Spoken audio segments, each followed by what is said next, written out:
aí, pessoal, tudo beleza? Vocês estão fazendo o curso de exatas aqui na Atomo Aulas. Eu sou o professor Tiago e hoje eu vou trabalhar com vocês o assunto de termologia, mais especificamente temperatura, calor e escalas termométricas. Vamos para a aula? Bom, a primeira coisa que a gente vai tentar definir é o que é temperatura. E a gente no dia a dia a gente sente o que é temperatura. A gente diz que um corpo está mais quente, a gente diz que um corpo está mais frio. Mas de fato o que é temperatura? Se a gente pudesse definir temperatura olhando no íntimo da molécula, se a gente pudesse olhar lá para a sua intimidade, a gente saberia diferenciar o que é um corpo quente do que é um corpo frio, o que é um corpo de alta temperatura, o que é um corpo de baixa temperatura. E essa definição está bem aqui, ó. A temperatura mede simplesmente a agitação média das moléculas. Isso significa que eu posso ter moléculas num corpo bem agitadas e moléculas pouco agitadas, no mesmo corpo. Mas o que importa para nós é a média. E essa média define o que é temperatura. Ok? Então, por exemplo, se eu pensar nesse corpo amarelo, né? Nesse frasquinho que tem esse líquido, se eu pudesse dar uma olhada nas moléculas aqui, se eu pudesse dar um zoom nessas moléculas, eu talvez viria algumas moléculas bem devagar, como se fossem carros numa estrada, mas num congestionamento muito grande. Cada uma com uma velocidade muito pequenininha. Completamente aleatórias, perdidas no mundo, mas bem lentas. Se eu olhar para um outro corpo que está numa temperatura um pouco maior, uma temperatura um pouco mais elevada, com mais energia, essas moléculas sim estariam numa highway aí, tranquilas, viajando para qualquer lado que quisesse, mas em altíssima velocidade. Nem todas, mas a maioria delas estaria em alta velocidade.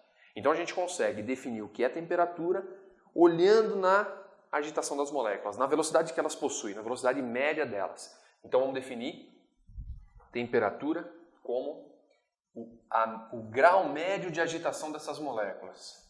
E pensa, é sempre a média. E é importante pensar na média por quê? O que acontece se esse corpo que tem as suas moléculas em média lentas ganhar algumas moléculazinhas mais agitadas?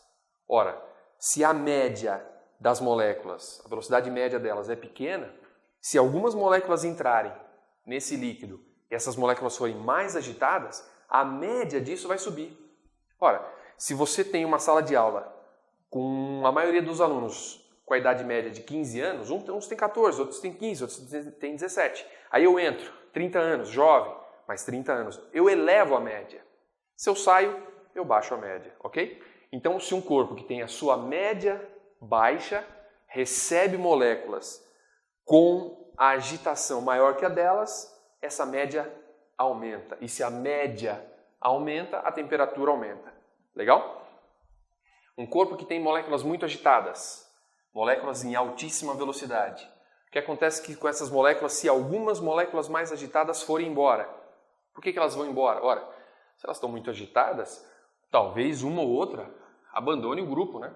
Vá para longe. Isso significa que se essa agitadona aí for embora, as que sobraram terão uma média menor porque a mais agitada foi embora. Ótimo. Legal. Vamos definir agora energia térmica. Energia térmica é mais ou menos parecido com temperatura. Veja, é uma energia que está associada com temperatura, energia térmica. Então é energia associada à temperatura. Bom, mas se temperatura tem a ver com a agitação das moléculas, essa energia, que eu chamo de energia térmica, deve ser alguma energia relacionada ao movimento dessas moléculas. Pois é, essa é a energia cinética, cara. Essa energia térmica nada mais é do que uma energia cinética. Então, toda vez que a gente pensar em energia térmica, vamos pensar na energia cinética. E olha só como é que a gente calcula energia cinética. Você deve ter visto em outras aulas aí, ó. É mv²/2. Ou seja, energia térmica, que nada mais é do que a energia cinética das moléculas, é a massa das moléculas vezes a velocidade que elas possuem, dividido por 2. Portanto, quando eu falar em energia térmica, eu tenho que considerar a massa e a velocidade de cada uma das moléculas. Então eu tenho que somar todas essas energias para saber qual é a energia térmica do corpo como um todo. Então a energia térmica é a soma das energias cinéticas de cada uma das moléculas. E são muitas. Ok? Legal. Então agora imagina a seguinte situação. Esse é o corpo frio, que a gente poderia definir como frio. é o corpo de baixa temperatura, vamos usar esse termo. É o corpo em que essas moléculas estão pouco agitadas e, portanto, possui, em tese, menor energia térmica. Já do outro lado, você tem esse corpo vermelhinho, você tem as moléculas mais agitadas, com a temperatura então mais elevada, ou seja, com mais energia. Vamos supor, para começar, para não complicar muito, que eu tenho o mesmo tipo de molécula e, portanto, a mesma quantidade de massa nesses dois corpos. Ora, se a quantidade de massa é igual nos meus dois recipientes, quem tiver a maior velocidade nas suas moléculas terá a maior energia térmica e também terá maior temperatura. Bora! Quem me garante, ou quem impede, que algumas moléculazinhas... Desculpa. Quem me garante que algumas moléculazinhas que estão mais agitadas nesse corpo não saiam para esse ar aqui e, porventura, venha para cá? Ó. Quem impede que essas moléculas mais agitadas passem deste corpo para esse corpo? Ainda mais se eu colocá-los em contato. Imagina que eu coloquei eles em contato, misturei esses líquidos aqui. Se eu misturar esses líquidos, essas energias serão trocadas. Esses carros aqui, essas moléculas que estão em altíssima velocidade, vão trombar com esses, vão bater nesses. E nessas colisões, nessas milhares de colisões que vão acontecer, essa energia será trocada. E no final, o que eu espero? Que os carros mais lentos fiquem mais rápidos, que os carros mais rápidos fiquem mais lentos. Troca carro por molécula que você vai entender. Troca essas moléculas aqui, elas são muito agitadas, com muita energia, mas elas vão, ao colidir com essas mais lentas, transferir parte dessa energia para essas mais lentas. E aí eu tenho uma transferência de energia.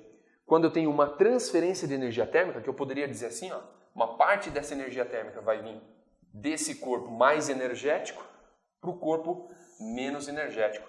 Essa transferência de energia térmica é o que eu dou o nome de calor. E eu só posso usar o termo calor para quando eu estiver me referindo à transferência de energia térmica do corpo de maior temperatura para o de menor temperatura. Existe calor do de menor temperatura para o de maior temperatura? Claro que não, né? Como é que eu vou transferir? Como é que a molécula ao se colidir? Né? Duas moléculas que se colidam, não vou transferir a lentidão de uma para a agitação da outra. O que eu transfiro é energia, essa energia de movimento. Essa que tem maior energia de movimento vai perder parte dessa energia para outra. E não vai ganhar a lentidão da outra. Portanto, eu nunca vou pensar em calor como sendo um fluxo do frio. Não existe frio, né? Não existe fluxo de frio. O que existe é um fluxo de energia térmica. E esse fluxo eu dou o nome de calor. Então, no dia a dia eu posso falar que está calor, mas em física eu não posso falar que está calor. Calor é só o termo usado para transferência de energia térmica do corpo de maior temperatura para o de menor temperatura. Beleza? Legal? Se ficou alguma dúvida, volta o vídeo, reveja com calma, anota as suas dúvidas e traga para as aulas. Legal? Até uma próxima. Grande abraço.